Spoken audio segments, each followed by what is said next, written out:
বন্ধুরা, এই রাস্তা সোজা চলে যাচ্ছে তেলেঙ্গা বাগান এবং মুচি বাজারের দিকে। আপনারা তেলেঙ্গা বাগানের ঠাকুর দেখে আসার পর একদম সোজাসুজি চলে আসবেন মুচি বাজারের দিকে। এসেই আপনারা এখানে আরও একটা ঠাকুর পেয়ে যাবেন। সামনেই রয়েছে দেখুন যুববৃন্দ। চলুন, আজকে একটু ফাঁকা ফাঁকা দেখা যাচ্ছে। দেখুন এখানে পাশের এরকম কিন্তু গার্ড দেওয়া রয়েছে। এখন যেহেতু ফাঁকা রয়েছে আপনাদের দেখিয়ে দিই ঠাকুরটা। আজকে তো তৃতীয়া, তাই আমি মনে করলাম যে আপনাদের যুববৃন্দের ঠাকুরটা একবার দেখিয়ে দিই। তার কারণ এই রাস্তায় পরে আর ঢোকা যাবে না, এত ভিড় হয়। আর আমরা দক্ষিণদ্বারীর ঠাকুর দেখে আসলাম, দেখে এসে সোজাসুজি চলে এসেছি যুববৃন্দ ঠাকুর দেখার জন্য। চলুন এবার ভিতরে যাওয়া যাক। এই যে যুববৃন্দর ঠাকুর রয়েছে, এই প্যান্ডেলেরও গুগল ম্যাপ লিঙ্ক কিন্তু আমি ডেসক্রিপশন বক্সে দিয়ে দেবো। আপনারা কিন্তু চেক করতে একদম ভুলবেন না, সেখানে সমস্ত ইনফরমেশন বন্ধুরা দেওয়া থাকবে। তাই অবশ্যই গুগল ম্যাপ লিঙ্কটা একবার চেক করে নেবেন, যা ডেসক্রিপশন বক্সে দেওয়া রয়েছে। সামনেই আপনারা দেখতে পাচ্ছেন যুববৃন্দর ঠাকুর, খুব সুন্দর দেখতে লাগছে দূর দিয়ে। এই যে এত ফাঁকা রয়েছে, আপনারা কিন্তু এর পরে এরকম ফাঁকা দেখতে পারবেন না। তাই মনে করলাম যে একবার দেখিয়েই যাই বাড়িতে।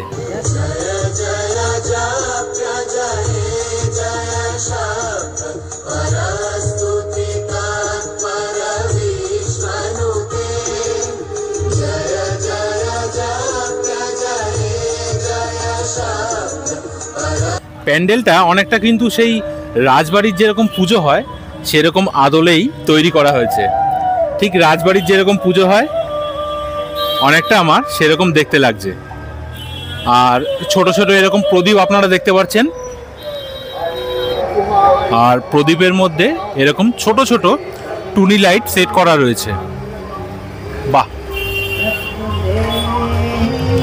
আর এরকম ছোট ছোট অনেকগুলো স্পটলাইটও রয়েছে, অসাধারণ লাগছে। আর সামনেই আপনারা মায়ের মুখ দর্শন করতে পারছেন, কি সুন্দর দেখতে লাগছে। ভিতরে যে মায়ের আসল যে মূর্তি রয়েছে সেটা তো আপনারা দর্শন করবেনই। আর প্যান্ডেলে ঢোকার আগে এই ছোট্ট একটা স্ট্রাকচার করা রয়েছে, এখানেও কিন্তু মায়ের আরও একটা মূর্তি তুলে ধরা হয়েছে। আর সামনেই আপনারা দেখতে পাচ্ছেন অনেকে ঢাক বাজাচ্ছে, ছোট ছোট বাচ্চারা খেলা করছে, মাকে পুজো দিচ্ছে। ধনুচি নাচের একটা আয়োজন তুলে ধরা হয়েছে। আর মহিলারা এখানে আর এক মহিলাদের সিঁদুর দান করছে। মায়ের মুখটা খুব সুন্দর দেখতে লাগছে দেখুন। আর উপরে যে ঝাড়বাতিটা রয়েছে, ঝাড়বাতিটাও কিন্তু এক কথায় অসাধারণ।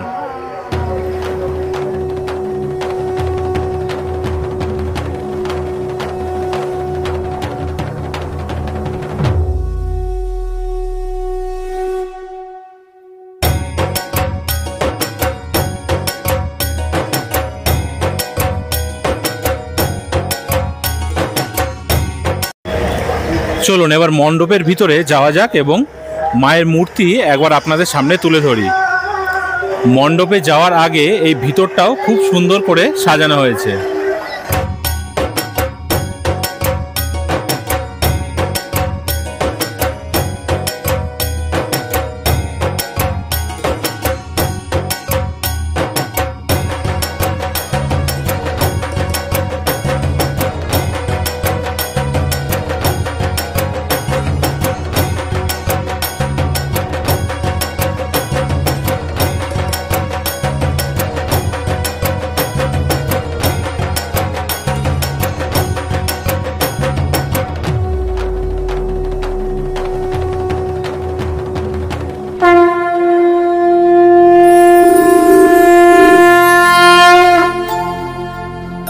या देवी सर्वभूतेषु मातृरूपेण संस्थिता नमस्तस्मै नमस्तस्मै नमस्तस्मै नमो नमः।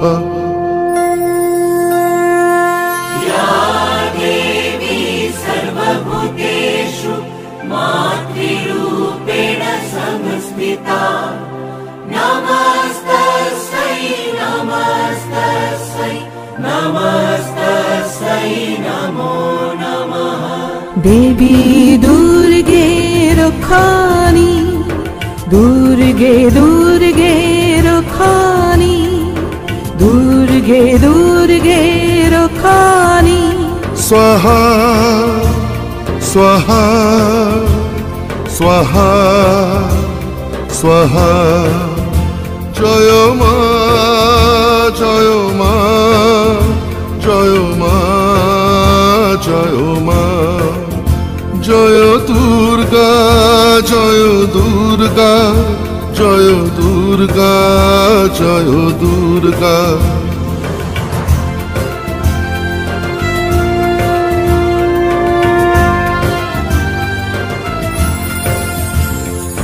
তুমি মাগো কন্যা তুমি মা অনন্যা কল্যাণী তুমি।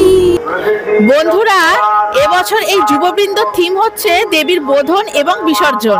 তারই টুকরো টুকরো কিছু অংশ এই প্যান্ডেলের মধ্যে তুলে ধরা হয়েছে। অভি তো আপনাদের দেখালোই। আর এই প্যান্ডেলটা কিন্তু পুরোটা ইকো ফ্রেন্ডলি ভাবে তৈরি। তোমরা যে এই পিছনে এই দৃশ্যটা দেখতে পাচ্ছ, ঠিক বনেদি বাড়িতে যেরকম ভাবে সিঁদুর খেলা হয়, পুজো দেওয়া হয়, ঠিক সেই রকম ভাবে দৃশ্য কিন্তু এই প্যান্ডেলের মধ্যে তুলে ধরা হয়েছে। সত্যি দেখতে কিন্তু বেশ ভালোই লাগছে। তো বন্ধুরা, তোমাদের এই যুববৃন্দ প্যান্ডেলটি কেমন লাগলো অবশ্যই কিন্তু আমাদের কমেন্টে জানাতে ভুলো না। আর হ্যাঁ, যারা আমাদের চ্যানেলটি নতুন দেখছো তারা কিন্তু অবশ্যই আমাদের চ্যানেলটিকে সাবস্ক্রাইব করে দিও। খুব শীঘ্রই দেখা হচ্ছে নতুন কোনো প্যান্ডেলের সামনে। ততক্ষণে সবাই ভালো থাকবেন, সুস্থ থাকবেন এবং অবশ্যই আমাদের সঙ্গে থাকবেন।